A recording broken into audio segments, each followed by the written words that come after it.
turn that.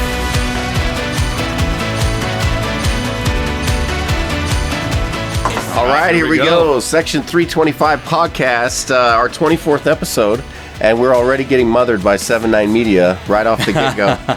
And, like, we don't know what we're doing. You know what I mean? We do. You know what I mean? It's only fitting that we have Tiger here, greatest golfer of all time, and we have the greatest North Idaho golfer of all time here today. Let's not spoil the. We got a huge guest today. We're excited. We moved our show to a Wednesday. You know, we do that for professional we know all athletes. the viewers were waiting for tomorrow night. So we apologize. You know how many calls I got? Zero. A ton. Zero. No, I got we a few apologize calls, to the sponsors too. But I'm excited for today's episode. This will be a lot of fun. Well, yeah. What about you? Yeah. I woke up without the alarm, so excited. Wow. Yeah. Wow. What time? 7. Oh, wow. Yeah. 6:30 actually. Okay. Yeah. A little late. Well, I'm on vacation this week. Are you really? Yeah. You have just a staycay? Yeah. Nice. Yeah, I took some time. I've been on the boat for 5 straight days. I'm done. No wonder you're in such a good mood. Yeah. Man, that's awesome. Got caught in a storm on Saturday. That was. Did you trust the Lord? Well, I didn't trust the dock that my boat was tied to. It was rocking like this. Dude, we had a wedding Sunday night, but there was a boat party. They rented out a boat at the resort Saturday night for everybody, like before the wedding. We decided not to go, so I was happy about that. Really? Yeah. You decided not to go Well, somewhere I mean, we fun. had the kids. Yeah, we had the kids. We had a puppy. Tough. Oh, to leave, puppy. The puppy. Yeah, it's harder than a kid. Is that cutting into your golf game? It's well, nothing cuts into that. So no, but it's cutting into our life for sure. Yeah. Can't relax. No. You missing some of the quality time with the wife after A little bit. kids go to bed? Because the Little bit. puppy ain't going to bed. Nope. A little bit, and quality time to myself. I mean, now I have to just hang out with the pup. But Well, we'll bring a therapist on the next show. You Yeah. don't want to miss next week, so we're going to bring a therapist for Yeah. Zach, learning Man's balance best with friend. the family, Yeah. and a new puppy. What? So we've got a guest today. We've got. I mean, we're back in the dog days of sports, of course, but I think you talk about your hair quite a bit, but I think our guest's hair might be better than yours. I mean, well, there's a reason why he doesn't wear a hat. I noticed that he did not wear a hat. But what do we got going on in sports? I mean, Tariq Woolen. Russell Injured. Wilson's up fly fishing. You sent me the video yesterday. He is. He's gonna replace what's his name in Yellowstone. Yeah, that's what I heard. Yeah, for sure. Yeah, he's a big time. Kevin Costner is gonna replace him. Yeah. Kevin Costner's wife just left him. Do you want to hear a crazy story I heard about Kevin Costner? No. I'm going to tell it. So you remember when Cal Ripken Jr. had his streak going of games played? They called him the Iron Man. He had all those games going where they're in the World Series. And there was a game where they said the lights wouldn't work, and they had to shut the game down and reschedule it. Okay, well, the rumor is that Cal Ripken caught his wife in bed with Kevin Costner. Mid-game? Beat the snot out of him, went to jail, couldn't be there for the game. Wow. So he didn't go to the game. He couldn't be there for the game, and he called him and said, do whatever it takes to get this game rescheduled. And they did it for Cal Ripken and his... Jeez. Isn't that That's something? insane. Yeah. That's insane. I don't know how much truth is to that, but that's the story I heard. There's probably a lot of truth in that. Can you believe that? I don't know. That's wild, though. I mean, it doesn't surprise me. I mean, he's probably the most famous actor of the 90s. Even now, one of the most famous actors. Yeah. What's your favorite Kevin Costner movie? Tin Cup. Dude, I watched it last week. Did you? Yeah, I had to go back. Yeah. Had to go Tin back. Cup was pretty good. Because of the whole Michael Block story, I don't know. It was cool. Yeah. Let's see. What else is there? I'm trying to think. Tin Cup's the first There's a thing lot that of came to movies. mind. There's He's done so a many ton. that... Draft Day is probably the worst. Draft Day wasn't that I mean, obviously, it's not a movie, but Yellowstone. Field of Dreams was a good movie. Field of Dreams is a good one. Gosh, I mean, he's in so many. Do you ever see him in the one where he was pretending to live with the wolves? McFarlane's actually pretty good. It's not my favorite one from him, but no. He was eating mice Jeez. and crackers, I remember. It was disgusting because I hate mice. Open Range, that's a kind of a good one.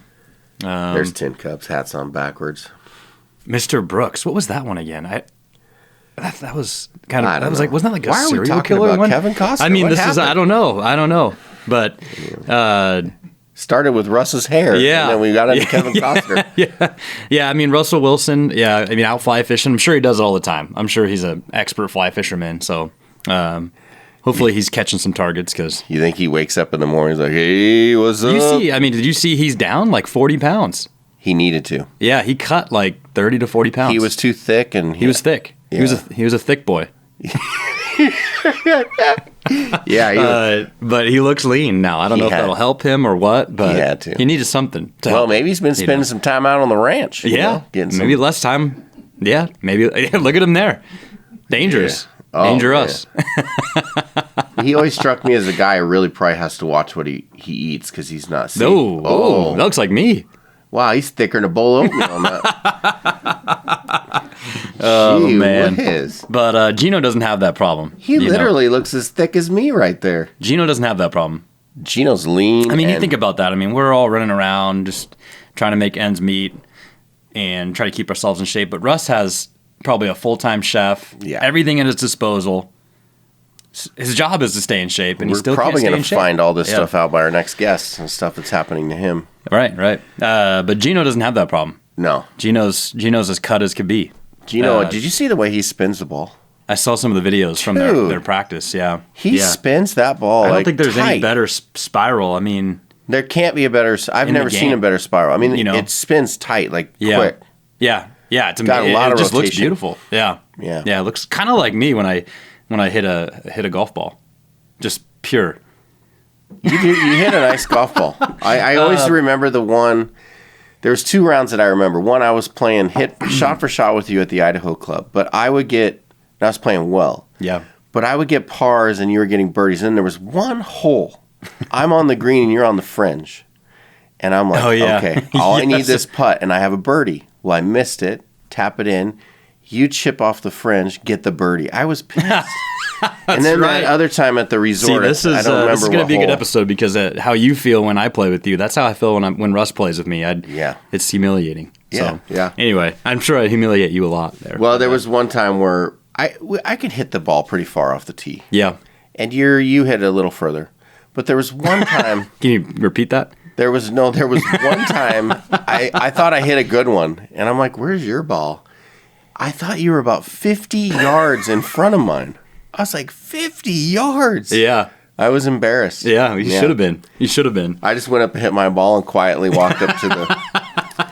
That's what happens again. That happens to me with Russ, too. So NBA Finals, we almost... the Miami Heat almost blew it to the Celtics, but they ended up coming through. And did you see... who's the guy that plays for Miami? I always forget his name. Jimmy Butler? Jimmy. Michael Jordan's son? He wouldn't, Michael Jordan's son.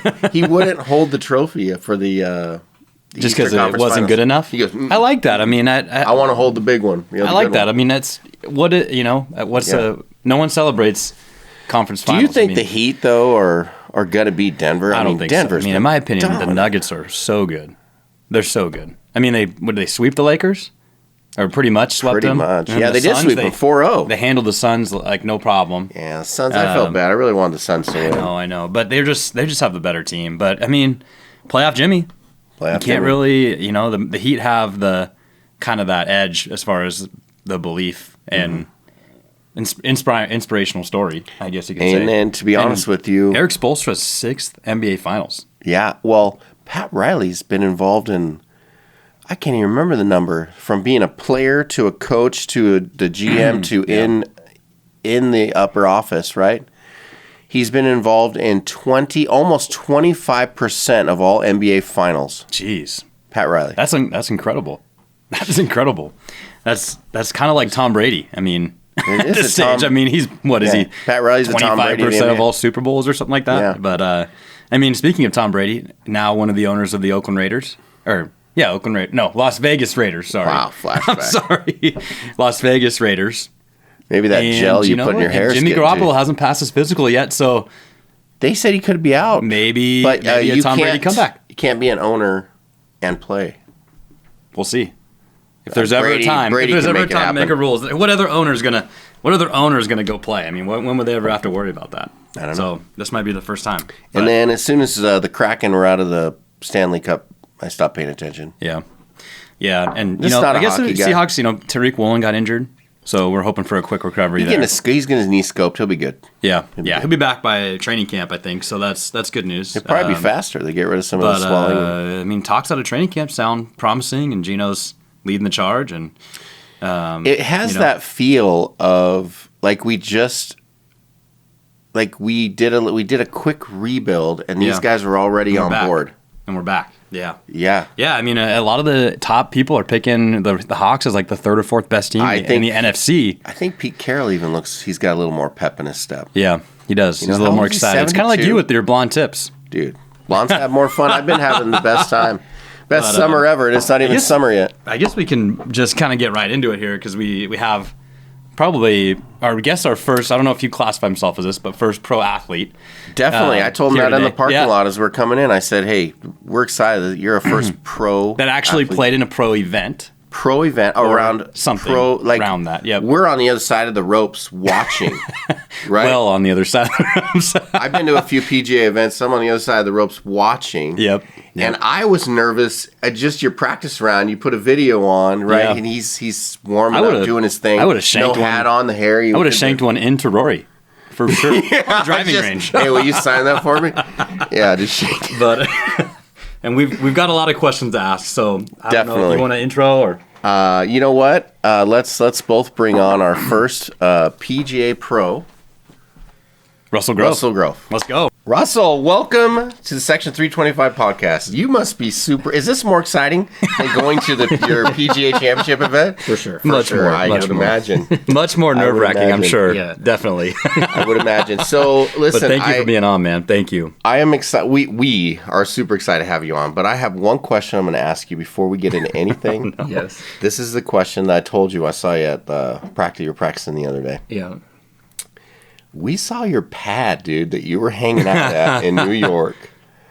Wait, how did you find? With the somebody posted a story on Instagram with your we didn't see it. Pool. All we saw was a story. Oh no! Okay, that was. I wish that no. So actually, so this wasn't your pad. This wasn't the pad. Oh, this was a friend. Man, you should have just taken credit. Friends, yes, but that place we had dinner there that one night. That was sweet. So basically, it was the guy's house I was staying at. It was his buddy's place. It was right on Lake Erie. Yeah. So, well, that's the way to do it. Just post an anonymous. Just. Make it seem like you're staying there. Yeah. Guys, I'm on the PGA Tour. It's not a big deal. We were going, man, did they just were you just like, you know what? This is the PGA Championship. Life savings. We're throwing it down this week. No. But anyway. Okay. Thanks for clarifying. I couldn't wait to ask that question, but okay. So you stayed down the road at the Holiday Inn. No, well, I'm just kidding. So the funny thing, so our PGA discount for hotel rooms per night were $5.99. And that was our discount. So we had a friend reached out, and he knew a friend in Rochester, which was actually this guy with that house on the lake. But he had a friend with 2 extra rooms, and so me, my girlfriend, and Taylor Pierce, who caddied for me, we all stayed there. So it was like 2 minutes from the golf course. Oh, nice. That's great. But it was perfect. That's awesome. That's awesome. So, yeah. Okay, so for some of our listeners that maybe the first time they get to hear you talk, tell us where you're born, all that stuff. Build us up to right now. So born and raised here, Coeur d'Alene. Went to Coeur d'Alene High. Went to University of Idaho. Played golf there. Turned pro after that. Kind of played some mini tour stuff. Ended up being back here as an assistant pro at Avondale and Twin Lakes for a while, and then have been coaching North Idaho College now for 8 years. And so, yeah, golf's been pretty much a big part of my life since I really got into it, which was probably my 8th grade to freshman year of high school. That's when you really started playing? You started taking it more serious? When I started playing events and really started, because, so my dad brought us up to play baseball and play basketball, soccer, other sports, and golf was just the one that I actually ended up getting a job my freshman year working for Dan at Avondale, picking the range, and that's just kind of where I, that's just kind of where I, just fell in love with the game, and wow. So how young were you when you first took a swing with a club? Probably pretty young, because my dad introduced me to all sports. So, as soon as I could probably walk, I was swinging, baseball and golf in the backyard. So So Was golf I've your met favorite sport, or did you have a different favorite sport growing up?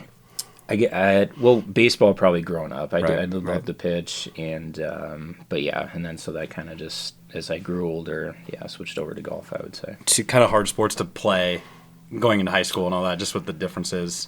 yes, yeah, you kind of have to pick one. Yeah. And I don't know if are they the same season? Yes, I think they so, are. yeah. I think they are. Yeah, but Yeah. cool. Well, cool. I've mentioned on the show a few times I'm still mad at my dad for even giving me a baseball bat. I wish he would have gave me a golf club. Yeah. Because Big regret. yeah, no. Well, when you're the big guy, it's like go hit hard, get a home run, whatever. In golf, you don't need to swing hard unless you're in the sand or something, Yeah, no, that's true. That's true. Fun fact: the first person I ever played with up here.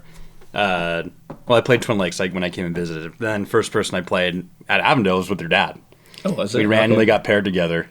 Okay. With I can't remember who else we were with. But that was interesting. It was because they're on old he at told you 16, number everything. 7, the Dog Lake Par 5. Yeah. They used to have how the house by the green used to have like a dog that was crazy, Yeah. and it broke loose while he was putting on that hole. Okay. It kind of attacked him, and he had to grab his club and Really? kind of take a swipe at the dog. Yeah, you never should heard ask this him about it. story. Yeah, I don't know if he never. remembers, but it was. I always remembered him for sure. That's funny. Probably never forgot who's had a I didn't dog know him attack well him on enough to get. I didn't know him Buddy. well enough to get all the stories at that Yeah. point. But anyway, so you obviously played at U of I. What years? So that was 04 to 09. Gotcha. Cool. College golf. Now you're coaching college golf. Coaching college golf, yep. Tell us about that a little bit. I mean, everybody knows that I'm probably your best player you had, but besides that, He brings it up Yes. every chance he gets. Yeah. Well, But, that was the first year. Was that the first year I started coaching? I think it was because Yeah. And we kind of just had to put we had to something string together. we had to string a team together and Yeah. And so that was. I mean, I It's was like, we'll take you I back. was, yeah. That's I mean, not no. It was true though because I was like just recently newly married and just going to school, and Yeah. you're just like, let's go play. I'm like, all right, cool. Yeah. It was a fun opportunity. Yeah, for it sure. was. So was Mikey Porter on the team? Mikey, Adam Power. yeah, oh yeah, Adam. Who else was on that what team? was the Australian kid's name? Hugh, Hugh. Yeah. and Aaron. He was on the team for a little bit. For a little bit. I didn't know. We're gonna need to hear a story High school about golf Aaron is one here. thing, but I didn't know college golf. When I thought it was just going to be show up, hit balls, leave, but we would run. You would make us run. Did I have you run? Okay. Oh yeah, you had us this run was up my and first down year. 18. I didn't even really know what I was doing. You had us run up and down 18 Oh man, on Were you Avondale. guys late or something? Probably. I don't know. Zach's know I had always Aaron late, running. so that makes Well, sense. that was an interesting team because we had me, who was like this married kid who was innocent or whatever, and then you had like Hugh and Aaron, Oh, yeah. and then you had Adam Power, who's like basically a millionaire, wearing Lululemons on the golf course, asking me why I don't have $4,000 golf clubs, and that was a fun season. I remember Aaron ran a lot. He Yeah. but he was but yeah. Well, yeah, I didn't really know what I was doing first year and Well, kind of thrown I know what into you're it. doing Well, now. so but yeah, so Derek Thompson, who was the head coach, he got an offer I think in June. And so he just kind of, he took that spur of the moment. So there was no one to coach and no players recruited. And I think I took over in August for that. Was this something that you're like, I've always wanted to be a coach, or was this just more of a, hey, I'm going to take it? It was Al Williams, the athletic director at the time. We kind of talked, and I just kind of was like, sure, I'll do that, and yeah, here we are. Here we are today. So, well, I mean, tell us about NIC now. I mean, because I just see you guys from afar, and it seems like you guys have accomplished a lot. We have, yeah. We've been so this year. So the men were undefeated in conference and won the conference championship. Our number one guy won the conference title, both regular season and postseason. What's his name? Josh McCarty. Okay. He's from England. Wow. And then the women were undefeated in regular season, and they had a little rules mishap on 18. Otherwise, they would have. So they ended up losing conference by one shot.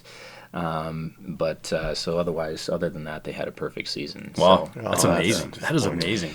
So yeah. I mean, how have you guys? Has that been just you've been taking a lot of efforts in recruiting, or the majority of it is recruiting. I mean, there's probably like any given year I'm in contact with a couple thousand players, I would say. And then it's kind of narrowing it down from there, just seeing who would be the best fit. How do you, is there like a pool of, you just are able to see rankings or something, like junior rankings, or how do you? So there is, there's like golf, there's junior golf scoreboard, there's world amateur golf rankings, there's different rankings like that. A lot of it's just looking through AJGA tournament scores. There's so many different international tournaments. So a lot of it's just going through all those tournaments and looking at scores and then picking those players out. And then kind of first, if they're on my radar, first I'll send like an email like, hey, introducing the school, introducing myself and whatever. And then if they're interested, then I'll usually set up a Zoom call with them. And then we'll kind of talk about things and kind of get a better feel from there. Nice. And then so it's just kind of a narrowing down. And then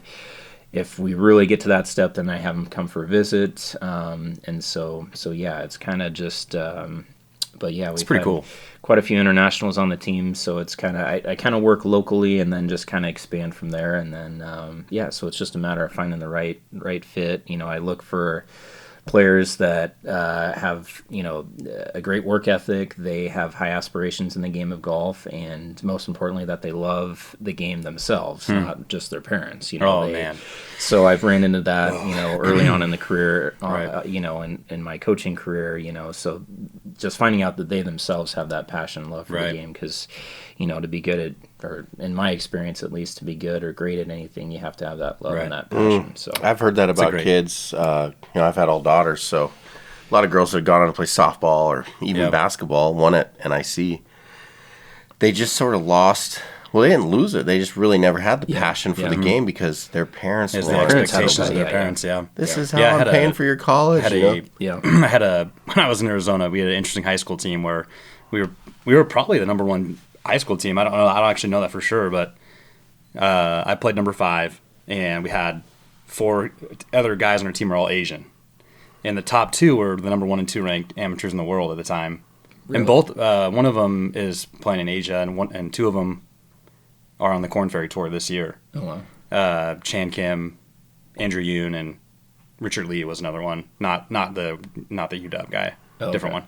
So I got to kind of play with those guys, and everyone was really good, but I've seen some of their parents literally whip them in the parking lot. Belt them in the parking lot if they shoot like 76. And my parents were like stoked if I shot 76. So it was, but what I saw was those guys were the top amateurs in the world. But once they're pretty accomplished players now, but they didn't reach those heights because they didn't really love the game. Is this how you're winning championships? You're whipping some of your players? Like the first year. Okay. But I think it's important. I mean, I think it's even people listening to the show. I mean, if your kids are young like mine or growing up, talking to a golf coach like you, or because I do think being from a bigger state like Arizona and then coming up here playing junior golf, you can play a lot of high school golf around here, but getting looks from college coaches, going to AJGA tournaments, going and playing tournaments, just how do you get noticed? From going colleges, back one step. So any parents out there, I would say, based on my experience, what I know so far is what I would suggest is introduce your kids to every sport and let them kind of pick which ones they truly love or truly, have that aspiration to maybe, further their, So that would just be my piece of advice, kind of introduce them to everything. But, sorry, what was the... I was just more making a point of I do think it's hard in North Idaho sometimes to you can play junior golf tournaments here, but in high school golf, but it is. How do you get noticed from bigger colleges that have better players, or just any college really? Yeah, it is kind of tough, and that's where I guess it's state high school or just playing like the Washington AM, the PNGA, some of the bigger events, because that's where all the college coaches will look, is kind of those bigger events where all the best players are going to be. So it is tough. Being around here, we don't have any really local AJGA events or a lot of big events like, say, California or Texas or whatever. So it kind of can be tough, but the quality of players is still really good. Yeah. It's just getting that exposure. It's getting that exposure, and and sometimes you have to travel to do that, but it can be tough. I always remember Chris Williams in high school down in Moscow. He would play like 2 AJGA events a year, and he fired like a 66 one time, and that's kind of what got him where he was. Right. But super impressive what you guys have done. And is this something? Are you looking? I mean, are you like, I'm a golf coach long term? Is this something you're? I mean, I definitely love the coaching route more than I would say. So being a coach, you're hands on basically every day with them, and so much different than giving lessons at say Avondale or Twin Lakes, and the fact that we'll just say, kind of a random joke, like you would give a lesson and then, tell them what to work on and such. And then obviously they probably wouldn't work on it and then come back and expect changes. And so it's fun to work with kids, and not only that, but can kind of teach them life lessons that I've learned along the way. But, be with them, like I said, every day. First off, they want to get better. They want to get as good as they can, and they're willing to put in the time and effort to get there.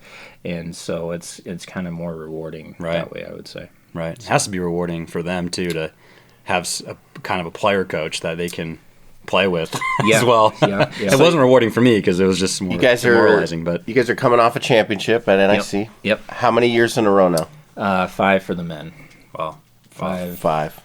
That's so awesome. Yep. So when you're coaching, you're playing, looking back, because you had just mentioned you didn't know what was going on when you first started coaching. Right. When did you see the light come on as a coach and as a player? What was the thing where you're like, hey, I think I can make this be successful, or hey, I can play? That's a good question. I guess for coaching, it was kind of just figuring it out. So talking to other coaches first off, kind of reading books, just figuring out, how to be a coach really. Because I when I took over with you, I was I didn't know what to do. I wasn't a coach, right? I was a player, and gave lessons here and there. So I knew the golf fundamentals, but as far as being a coach, I wasn't experienced in that yet. And so I guess just and that's kind of how I've always been in my life in any aspect of, where I take something on, I wanted to do it to the best of my ability. And so I'll put in, all my time and effort into figuring it out basically. So that's kind of where, I was like, I'm going to do this. So I'm going to figure out how to do it and how to do it right is kind of, I guess what I would say. So you just, you were basically grinding it out to grow and grind and be a top-notch coach. Yes. For NIC. Yep. Yep. Yeah, that's great. It's impressive. And what about a player? So when was it when you're out playing? You're probably better than most of the kids, right? But when was it where you're like, wow, I could really compete at a high level? Yeah, that's another good question. So it's kind of one of those things. So I really started playing tournaments my freshman year and kind of just got better. I played good my junior year in high school and then got some looks from some colleges. So like I said, ended up going to U of I. Struggled with the transition there my first year or two, and then kind of felt comfortable. Did you miss Mom's cooking? Or? Mom didn't cook, actually. Oh, really? Sorry, Mom. Well, my mom cooked, so I guess that's the first question. She heated a lot of things. Heated things up. Yeah. All right. Did you miss the reheated food or top ramen? Or was it just the Moscow lifestyle? The Moscow lifestyle was something for sure. But So anyway, kind of my junior and senior year, I excelled there in college, and then that's when I decided to, try just playing pro golf, and then realized how quick how good guys are, and then kind of just went back to came back to here really, and did but still playing events in the summer and whatnot while I was working at Avondale and in Twin Lakes, and even while I've been coaching in the summers and recruiting, I still play events, and so. I guess I've kind of always known, and it's just more of just that experience and, working on the mental side of golf. And it's just kind of a lifelong process, really, honestly. I mean, golf's such an incredible game. There's so much to learn. It's never ending, really. Yeah. So that's really what we love about it. Is just that, there's a lot of ups and downs. It's always a challenge. I mean, you can. This better than anybody, but for someone who's a complete amateur. There's rounds where I'll go out and I'm like, I was a good golfer today. And then the next time I don't want to tell anybody my score. We just let that one go. Yeah. Sean has you got to, have you ever seen Sean swing? I don't know. Yeah, I have. Yeah. He has a lot of power, a lot of lag, a lot of power. But it can go either way, depending. You just never know. It's a little more controlled now. A little bit. Do you remember how we met? You say that. Yes, I do.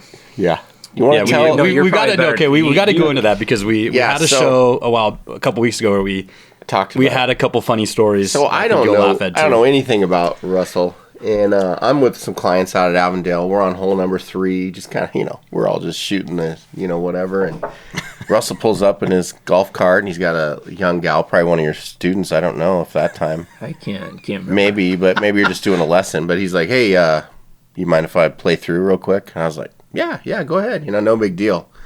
So Russell gets up there, and he's doing his thing. And it's all of a sudden, we hear this sound like we've never heard off of a club before first. Just... And then I'm just watching this ball split the uprights and bounce onto the green. And I went, what a dick. You did that on purpose. Like, you trying to make me look bad in front of my clients. And he just smiles and walked away. I've attempted to do that to people, and I will slice it or something. It would be... Yeah. If someone was watching, that's... when I knew you were a good golfer, because if I asked to play through, I'm like, oh gosh, the pressure's on. Whoa, and you just step up, and it was so beautiful to watch the sound. I'll never forget the sound, because I've never heard, not even off Zach's club, sound like that. There's a different kind of sound, for sure. Definitely. That's what the sweet spot sounds like. Yeah. I've never hit it. Oh man. Yeah, so that's how we met. It was pretty funny. So yeah, well, probably a good time to... We told some funny stories, too, and we had told some embarrassing ones when I was playing for you. Wait, so I don't remember making you guys run. Really? You did. It wasn't often, and I can't remember why. It wasn't... If it was because of bad scores, we would have ran more. Did you run a little bit before the PGA Championship? I know we ran one time because everybody was late or something happened. I was going to say, I would never do it for bad scores. No, but if it was late or like a couple of the guys were goofing off or something. Yeah. Happened a lot. Okay. Right. But no, there was one. I always remember this. It's super funny because I'm playing on the team. I'm newlywed, not working. Yeah. Going to school. Aaron's working, but we're not making any money, right? So I remember I showed up one day, or I was rushing to practice one day, and I just threw on these skinny jeans that I don't know if you remember this, I don't remember this. No. These black skinny pants, and maybe they're more in now. I don't know, but and a golf shirt. But it was pretty bad as far as it was tight. It was tight. And so I get out of the car and I'm walking with my bag, Avondale, and you took like one look at me. You're like, go change. Go change really? Now. Yeah. You might have given me pants even. I don't know. Really? You don't remember that at all? No, I don't. Gosh, no, that was... Well, I'm glad you don't remember some of the things that happen with good players on his team. Yeah. It was always in the back of my mind, but it was a funny moment where... I just didn't have any pants. Footage? Oh no. There was none of those shots. Yeah. You talk about the mental social side. media back in, I don't think. It's probably good. We talk about the mental side of golf. That's the hardest part for me is there's normal Zach and then there's tournaments. I'm sure you experience that in tournament golf, but it's just nothing like it. So I read an article about your tournament in New Mexico to qualify for the PGA Championship, and you had told Taylor, you're like, I'm either going to shoot an 80-something or a 67. Yep. Because you were going to play aggressively. Yep. So tell us about that. Like, how did you, how do you just know, like, playing that aggressive, it could go either way, like that far? Because that's interesting to me because I'm like, I could hit a 81 one day and then an 88, and I'm like, gosh, I stink today. But yeah, so with that, it's first off, how aggressive you're going to play off the tee. So those golf courses and the way they have those set up, so every pin is going to be about 4 paces off an edge, wherever it is, just like in the PGA Championship. So every like big event or U.S. Open qualifier, whatever it is, pins are never even remotely close to the middle of the green. They're always tucked in a corner. So on every hole. Wow. So So that's where it's like, so like the first 2 rounds there, we played pretty conservative, just kind of, aiming conservative targets into the greens, being okay with 20 to 30 feet, things like that. And so that's where, being aggressive with those short-sided pins, if you miss, you're going to be in a bad spot. So that's where that comes into play of, taking more aggressive lines, not only off the tee, but into the pins, to try to get better birdie looks, I guess that's where. Okay. So that was awesome. So you actually hit a 66. Yeah. And we thought you'd hit a 67. You win the tournament. Now, one question I was asking Zach about in the top 20, which is pretty much a win, right? It was a win. How do you? I'm curious. A couple people asked me this. How do you get into those? What is there a qualifier for that tournament, or yes? So there's a Northwest. So last September there was the Northwest section championship. Okay. So it was the top, I believe, 7 or 8 players in the Northwest then got to compete at the national. Gotcha. So it's a pretty difficult thing just to get there. Yes. Yep. Right. Cool. Wow, that's super awesome. So I asked Zach this question about Taylor. So you guys are out on a course. You're doing this. Just take New Mexico for instance.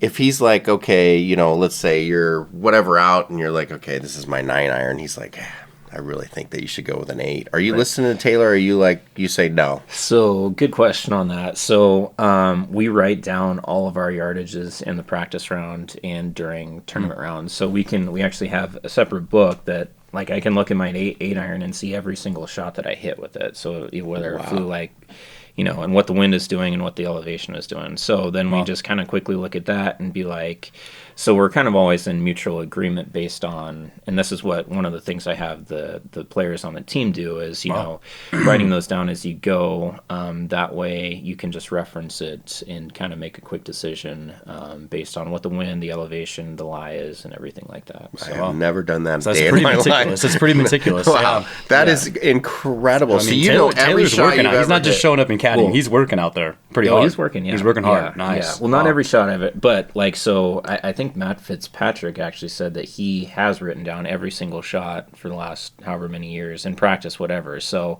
but that's just like even. I do remember him saying that. How many go back? Yeah. Has there ever been a moment where you looked at Taylor and went, "No, I'm using this club"? Maybe. Nothing off the top of my head that I can think of. But yeah, usually, it sounds like you forget some of the things that you've done. Making kids run in college and making them change their pants. Telling people no. Yeah, maybe that's, short-term memory. You got to have short-term memory for sure. He doesn't remember the times where he had to take charge That's my weakness. Must happen a lot. Yeah. So let's talk about, obviously the PGA. Yeah. So New Mexico made the top 20, and you played in that tournament. So that was my fifth several time. times. Yeah. Yep.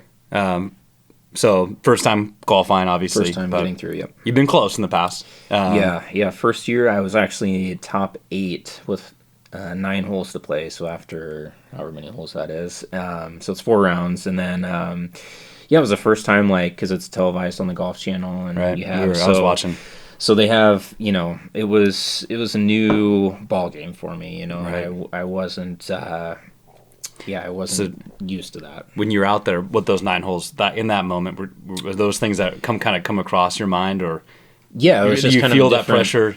Yeah, it was. just a different feeling that you have, being on TV and knowing, and just in all of that. So it was that was something that I've worked on over the last few years, reading books and things to be comfortable in that situation. And mentally. So cool. And so this last time, the last 9 holes, I just felt calm and confident, and nothing to be scared of ultimately, really. Right. So it showed in because I think it caught your last hole.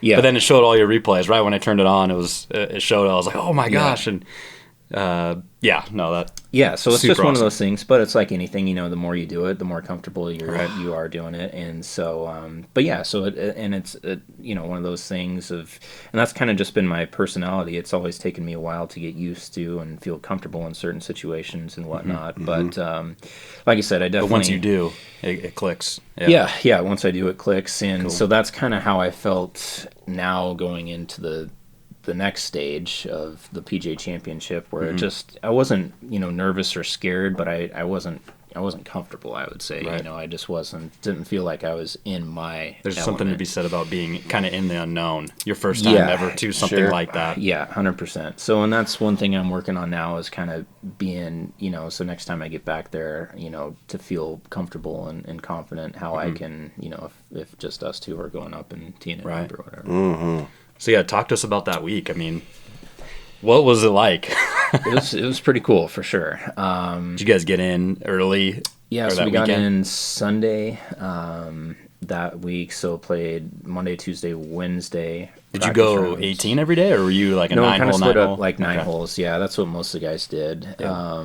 It was crazy. So Sunday there was like no one there, and then Monday there was just, you know, still a ton of people. I think there was like 20 or 30,000 people there on Monday. Wow.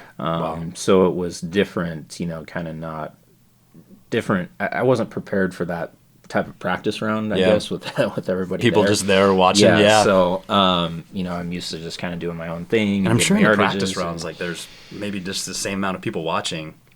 Just kind of, you know, people are just kind of walking around. Yeah. Well, I mean, it was definitely more people Thursday, Friday, but there was still right.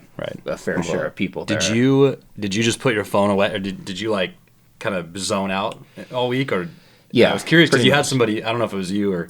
Yeah, it was my brother who was taking videos cool. and on my phone. But I pretty much just was focused on what we were doing, and it was. So, are you the only guy on the PGA Tour who does not wear a hat? I believe he might be. Yes, yeah, I think so. It could be a calling card. Well, I used to wear a hat like every day, everywhere, and then I kind of just went to no hat anywhere. I don't know. It's weird. It's just me. Was this sunglasses? Was this like in your 20s, or is this like? This was probably in 20s. I don't know. When I was coaching, was I? I don't remember you wearing a hat. No, I don't. So I think I've never seen you in a hat. I haven't. This was probably before that. Yeah. Okay, so you're out there playing this. It looked difficult just on TV. I didn't even want to look at it. And then you hear all the players talking about it, and I haven't heard you talk about it, but I mean, and I've seen, people trying to hit out of the rough. Yeah. You know, all that. So yeah. Tell us all about that. Yeah, the rough was nothing I've ever played on before, and that was probably the biggest challenge for me of just how, especially around the greens, how it was going to come out. You know, I didn't really know what to do ultimately. Right. So that was probably the biggest learning curve. And then the biggest eye opener to me is watching, you know, some of the guys that I played with and how good they were out of the rough and around the greens and whatnot. So yeah, I would say who did you play with? Patrick Rogers and Ben Taylor were the two that I played with the first 2 rounds. Pretty cool guys. Ben Taylor was a cool guy. I'll say that. Come on, Pat. bring up a picture of Pat. Oh man, he just. I mean, no offense to Pat, but he looks like the 2 guys. He looks like that. He just looks like he tries too hard sometimes. But Rogers. He won't hear this. Don't worry. Yeah. He doesn't watch. He's that junior golfer that wears the long pants. I don't know. That guy. Yeah, you can ask Taylor what he thinks about Patrick. I would love to hear. He was a pretty good amateur and pretty good coming out of college and everything. He might have won that USAM. Well, he's got as many wins at Stanford as Tiger does. Jeez. Oh yeah, so that's what he's. That's why he's cocky. Yeah. That's why he's cocky. Yeah, me and Tiger. Whatever. So was that something that you, as the week went on, you felt like you could get a hold of more hitting out of the rough, or? No, honestly. Yeah, no. Because it was weird. So, like, even if you just give yourself this patch of rough, you could have so many different lies in that patch of rough. Just if it was sitting way down, or it was very inconsistent. And first off, rough never gets anywhere to as close as dense or as long as that around here. No. And then also the fairway, which to me wasn't a problem, but like the fairways are kind of hitting off like greens almost, just that tight, that firm, that fast. Are you more of a, like, do you make bigger divots or sweeper? Or I don't want to say sweeper, but yeah, I mean, yeah. Well, the fairways weren't the hard part, but it was definitely the that's a good picture there. Yeah, they're all elevated and just roll. Yeah, so there's some spots if you could be there a while if you made you're some big there. numbers. Yeah, and I think I made 6 double bogeys, and I don't know if I made 6 double bogeys in like the 20 tournaments I played last year. Wow. That's just I was incredible. thinking about that. That's just incredible context there, for sure. And I was wondering, like, okay, you're on this stage. You see this course. Mm-hmm. Did it ever enter your mind? You're like, man, why did it have to be this year that I'm in like this? Like, well, actually, they were saying it was a ball strikers course, and that's kind of what my, I guess what I would say I excel at. And so, actually, when I looked at the stats, so I was 6th in driving I think the first round, and then driving distance or like total driving. I think total driving. Nice. I could be wrong, but maybe it was driving distance. Nice. I think you might be right. Either way, and then like 34th, I think, in greens and reg, and so but then around the green, I was like dead last. Gotcha. On and around the green. So it's kind of interesting to see those stats in a yeah. I'm sure that was a great learning lesson there. Yeah, and so it's just a matter of. Getting used to playing on greens that speed first off, and then like I said, I don't even know how I'd practice though, to be honest, on around here. Because where would you go? Yeah, I don't know. Go to Highlands. No offense to the Highlands. No offense to the Highlands. Oh man. No offense to anywhere. I mean, you can't find rough like that. Well, you could probably ask maybe the links. Ask Daryl to grow the grass a little longer out there. Yeah. Would that? I could probably my yard when I got back after. Maybe the yard. Yeah.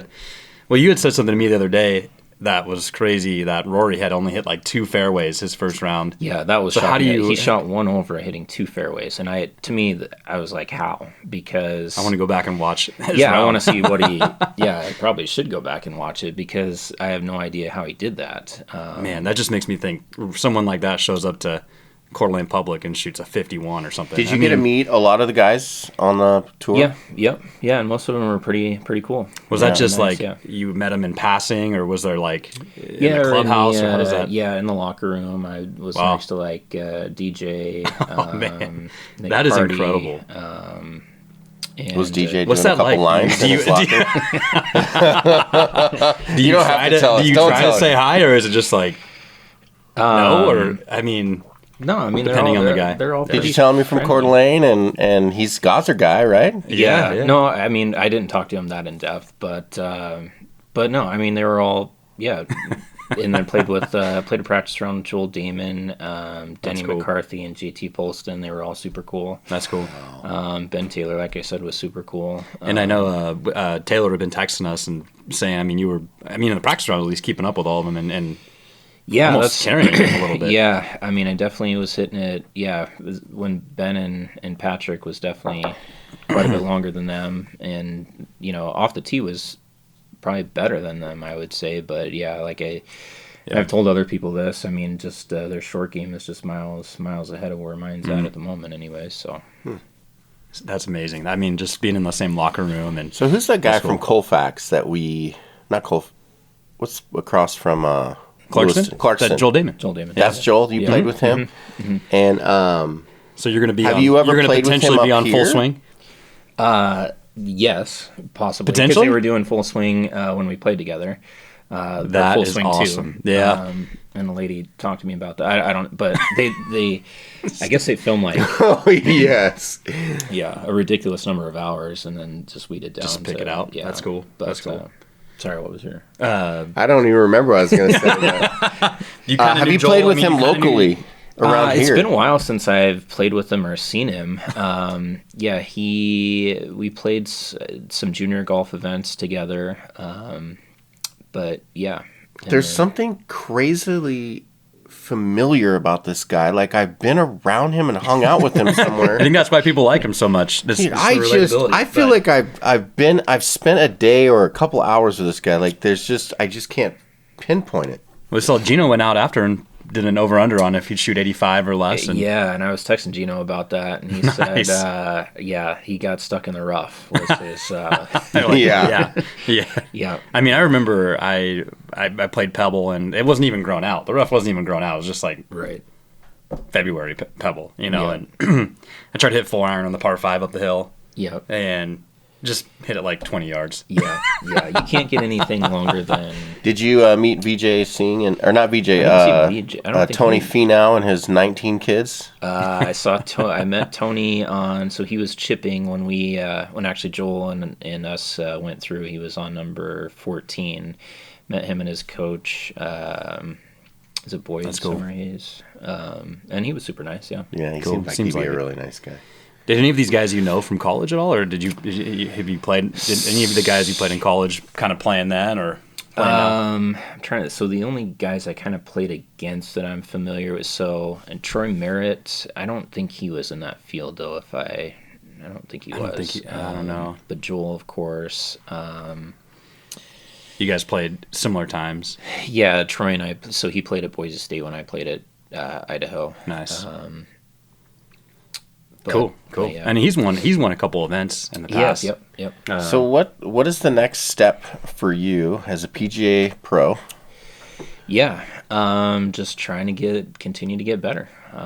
That's kind of just my goal, my process, in every little way possible. Obviously, after this week, I told someone looking at my scores, it doesn't look good, but like I walked away actually, and even hitting balls next to Rory or whoever on the range, to me it's not something that's like this thing that's not unattainable. I looked at your scores and I compared them to some guys, and I'm like, nobody was getting birdies. It was hard to get birdies. But you had tons of pars, just like everybody. The fact that you had 6 doubles almost is maybe more impressive. If you just shave those down into bogeys. Yeah. But yeah, and it was, it was. But if it was a different course without that thick grass, something you're more used to. Like Chambers Bay or something? Yeah, I don't know. That would be a good question. Yeah. Well, hopefully But that's part of being a pro golfer is playing all the elements. I mean, but my short game, just around the greens and on the greens, and like Patrick Rogers, he had perfect speed on every putt. I think so. Actually, my first 8 holes, I was cruising pretty well. I was 1 over, and it was just a 3-putt on number 2.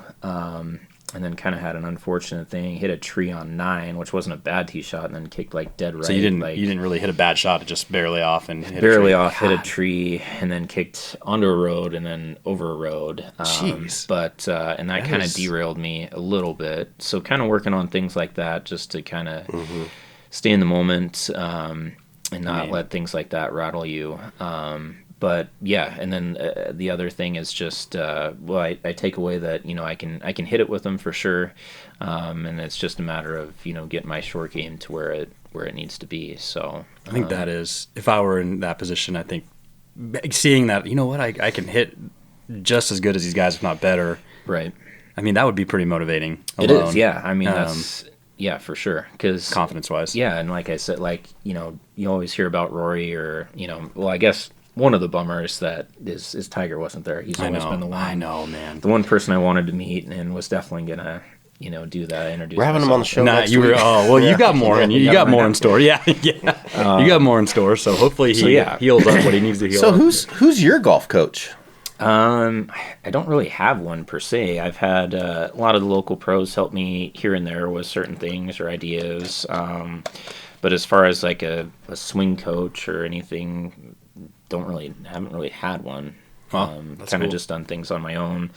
I watch a ton of swing videos and look at certain positions and things like that, and then just from coaching and giving lessons, But it's it's like we talked about earlier. It's a crazy game where you're always learning something new, and I journal every tournament round I have. I take something away, I mean, it's like I said, it's a never-ending process, really. So I kind of look at like one of my friends, Jeff Costin, who I don't know if you've heard of or not, but he's 65, 66, or 67, and he actually won the event. So the first stage of qualifying for this, he won that, which was in we played it at Manitou last fall, and so I mean, I look at him, and if he's playing that well. Right. It's 60. I think he's 67. So I mean that kind of. Yeah. I mean, that's crazy. That is crazy. Yeah. Yeah. So you got a lot of years. You got a lot of years. Michael, So it's just Michael Block, was that his name? 46. Yeah, he's 46. So and that was one of the things he said. It'd been his 5th time playing the PGA Championship, and it's just it's like a lot of things. I mean, the first time you kind of go into your first day doing whatever job or whatever, you're not, no confidence. Yeah, you're not. You're it's just gonna learning. Be, we were naturals, soaking it in. Yeah. So no. So you met Michael Block. Yep. He was nice. Pretty amazing. I mean, I was hoping that was going to be. I was kind of hoping that was going to be you, but it was fun to watch him. I just feel like it's gonna be we're gonna have this. It's weird. So golf is weird. It's like it can either be your day or not be your day, and it's almost like you can't. It's either gonna happen or it's not. Like you can't. Yeah. Well, it's what you talked about. You can't control it exactly. Yeah, talked about in New Mexico. It's gonna be an 80 or a 67. Yeah. So right? honestly, the final round, it just was almost meant to be. It felt like it's just the putts were dropping, and then that's how golf goes. You can either get the good bounces and the good breaks and the putts drop. I mean, if you have a day like that, make a home run with Rory. Yeah, or yeah. I mean, golf's a crazy game, and the fact that you have a good day or a bad day, that could, especially on a golf course like that, could be honestly 15 shots. Right. I've seen tons of PGA guys. They're leading day one. They hit a 66, and then they hit a 72 the rest of the week. Right. I don't know if you would agree, but I kind of there's some of the PGA guys that make it where Michael Block, or they feel like they're PGA pros. They're pros at a course. They run a course, and obviously you're one, but it feels different. It feels like you're more of a player. You still could play. Right. I don't know if that's a goal. Yeah, and Michael Block is definitely. So I played. He's an amazing player. There's no doubt. Yeah, I mean he's won. There's a Winter Series event that I played against him, and I know he's shot 58 or 59 in a couple events. Jeez. So he's not. So I think the mistake, kind of media. Almost seems but he's a good golfer. Make it seem like he shoots 75. Yeah. He's a very, very, very good golfer. You throw some 59s down in terms of competition. I can promise you no one that's just an average kind of golfer is going to finish. Well, yeah, first off, be there, but then, end up that position on a weekend. It's just just honestly not going to happen. So are you did this kind of reinvigorate your career? Is that how you say it? Reinvigorate? I don't know, but yeah, I would say so. Are you looking at your future, how can I play more event? I mean, what are you doing now? What's your so I still just kind of it's still just trying to get better. So I'm still coaching obviously, and then I recruit most of the summer, and I'll play my standard events during the summer, and I just am just trying to get better. I feel like as long as I can stay in shape, and that's the cool thing about golf is, at my age or even, early 40s, you can still, or even look at Philly, won the PGA at 50, so it's not at football, I'd be retired by now or whatever. So you could still have a 5-year run, or you can have a stretch of your career. Yeah. So totally. and I'm more mentally immature. And are you drinking Phil's coffee? Maybe I should. Yeah, but I'm thinking about getting it myself. Shave a couple off my score, But, what do you think? Over under on Sean breaking 130 out there at Oak Hill. What's 15, your handicap? 15. Gosh, it's that's a nice 15 too. It just depends. Whoa, that's a legit 15. So there's honestly spots where you could just get in where short-sighted and if you don't know how to hit the shot, so it's basically you're hitting a pitch shot off of this up, you have to get it up 8 to 10 feet. And so I don't have a problem getting it up, then Russ. you could play ping pong. Sorry, just letting you know. Jeez. Well, you're going to be on the senior tour anyway, so you're 50. So that would be awesome just to see. Yeah, that would be. Let's go play. That would be. Let's go. Let's go road trip. I think I would have a hard time breaking 100. But but if you can hit it far and then you can get it out of the rough. Did you tell Russ your Chambers Bay story? He walked Chambers Bay. He was trying to break 80. Yeah, we played you can't know if you can play the tips, but anyway, this is another. I have a lot of embarrassing stories. This is a great story, Russ. Yeah, you got this year. Played with my dad, and I woke up 2 a.m. Drove down. We're teeing off, and. It's a pretty hot. It's January, but it's hot out, for January. And I must have it was hot in January. Well, it was 60 degrees, but okay. It was enough to make you sweat. Okay. So that's why I'm saying it, because I don't know if And I this wore was the this wrong. January? Yeah. Okay. I don't know if I wore the wrong boxers or what. You But were my on whole those skinny 4. jeans again. Yeah. Yeah. No, that was a midlife. I'm past that. Maybe I just didn't like it. You probably just tried to forget about them. Yeah. But anyway, I started chafing by like hole 4, and you got to walk the whole course. Needless to say, it was tough. It was tough. So he started having some problems. I did shoot 81 though. I mean, I was happy. From the tips, that's pretty. I mean, as far back as you could play. I mean, I don't know if but I mean, I went back as far as you could. But I felt good about it. I mean, for me, it was a good score, especially walking awkwardly. But like if you don't chafe, you break 80. maybe Yeah. mentally, I was. Have you ever had any maybe I chafing shot better problems out because there I on was. the plane? Thankfully, no. Yeah, wearing proper That's probably gear. the difference. That's the difference between you and no I. skinny jeans. So only guy on the Anyway. PGA Tour doesn't wear a hat. Local hero, like we're PGA Championship. pretty excited. We'll just let them go. Yeah. But it was really cool seeing you out there, and it was really inspiring. As a golfer growing up, to seeing somebody else, it was inspiring. So Thanks. Yeah. No, it was an awesome experience, and yeah, I can't wait to get back. Honestly, and 2024 champion, Valhalla. Yeah, well, we want to have you back on when you win one of those events. yeah. Well, there's. I think If you that can do happened, it. we would. I really think you can do it. All right, so what's the next event that you play in? So U.S. Open Sectionals is this Monday. Oh, nice. At Tacoma Country Club. Oh, nice. Was that something where did you get to skip a qualifier? Yes, based okay, on that okay. finish. Yep. So then at that one, if you place a certain place, you'll actually make it to the Open. Yes, yeah. Okay. I think it's either 2 or 3 spots. I think there's 55 players for 2 or 3 spots. So What course? Tacoma Country Club. Oh, have you played it? I've never played it. No. So gonna go over, play it Saturday, Sunday, and then 36 on Monday. Wow. That'd be a fun US Open to make. LA Country Club seems cool. Seems like that's going to be a cool environment. Do you walk those practice rounds?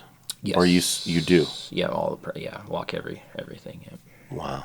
I walked one time. Is time I Taylor could pretty barely much get like, off hey, the course. I'm caddying for you whenever I can? I mean, is that Yeah, so the gig too? if I make it through, then he would caddy. Cool. Yeah. Cool. But, awesome? yeah. Well, awesome, man. Well, appreciate being on the show. You got any last questions or? No, man. We just made it through. Keep it going, man. Yeah. Keep it going. Yep. But thank you, man, and Just we hit the appreciate ball. your Hit time. the Yeah. ball like you did when we first met. Like no worries in the world. I'm gonna make this guy look bad. Yeah, that's the biggest key, and a lot of it's meant. So Yeah. kind of what I was saying before.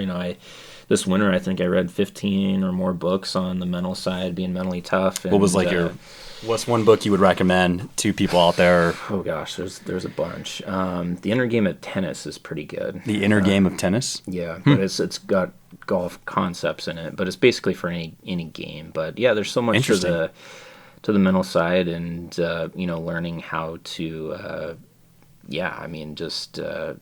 get comfortable in those situations, be mentally tough, and not only that, but in life, and just trying to grow in every way possible. I think you're right. When you said in life, we do a Bible verse on here every time, and we talk about a lot of this stuff. But in life, and I was just talking about this with someone last night, is so many people they get depressed, they go whatever, they go get on these medications, and I just don't know that those are great for them, right? If we could all learn to just be how to overcome mentally and whatever we're going through, right? It could be huge. It could be huge for you to be able to do it on your own and know that you can overcome it. Like you hitting in that thick grass, right? Next time you come upon that, you're going to be ready for it. And so I like that you said It's that. kind of like all those. So that might be a good book to You were read. my coach. Yeah, or one of the things. Yeah, well, mentally tough people. One of the key concepts of a lot of those books is mentally tough people think. So regardless of what happens, they believe, fully believe that it's for their own good, whatever it is that happens. So, that's kind of biblical too. So That is. That's and there's a lot of in a lot of those books there's a lot of biblical things like however you think you should. I can't remember what the verse is exactly, but however you thinketh you shall be or something, something like that. Right. But but that just is, goes. Yeah, it's I hope you get to meet Tiger. The next one. I don't know if he'll be there, but he seems. I mean, maybe I don't know about his personal life, but golf course mentally tough. I mean, he's as good as it gets. Tell us about this shot on. Tell us about. Aaron's probably 7-9. We thank 7-9 Media, but this is great. Tell us about. I mean, because I have never seen it personally, but everyone talks about it. 17 on Avondale. Tee it up with an actual pencil. Yeah. Oh yeah. Hit it over. Tell us about that shot. Yeah, you just. So if I break a window next time I play. Well, I don't. Yeah, the good news. I don't think there's any. Well, I guess you could if you hit it low. You might see that's a little bit of my problem. Yeah. You just tee it high and let it fly. Let it fly. Let it fly. I mean, what's the carry on that? Yeah, 280, 290 to carry. I think it's more than that. I don't know. But yeah. Jeez, man. Like you guys need a sign that says that in the backdrop here. That'd be a good one. That would be a good one. I think we got to do that. We just had a quote on a. But yeah, Russ, thank you, man. And I guess we'll sign off here. And Sean usually closes us out. So Russ, thanks for coming on, man. Yeah, we appreciate having you. This was awesome. I appreciate you guys. Our first. We consider you a PGA pro. You've played in the PGA. I am definitely a PGA pro. Yes, definitely that. Yeah. Well, you know what I mean. You're played on the amongst tour. the pros. You played on the tour. I mean, we played in a couple scramble events. We're working our way there. So one last question: was there any negative talk about Liv by some of the PGA guys? Had you hear any? I didn't hear any while I was there. No, okay. Nobody. Are you we can talk all day about that. Let's not go down the Liv we path. We could just go all day. We'll just bring him on again after his next victory. Right. So Russ, we always end the show by hitting Tiger Woods' head. Okay. And just giving it a tap. If you want to hit it off the thing. No, I'll just boom. He ends the show see you guys right next there. time. Let's thank Russ for coming on. Thank you. Dude, thank you. Don't worry, we're gonna come out today with our show. We'll have that released. Right, 7-9 Media, that'll come out today. Don't miss us next week. We're gonna keep this rolling. This is our 24th episode, and this PGA guy's what's gonna keep us going. Signing out, everybody.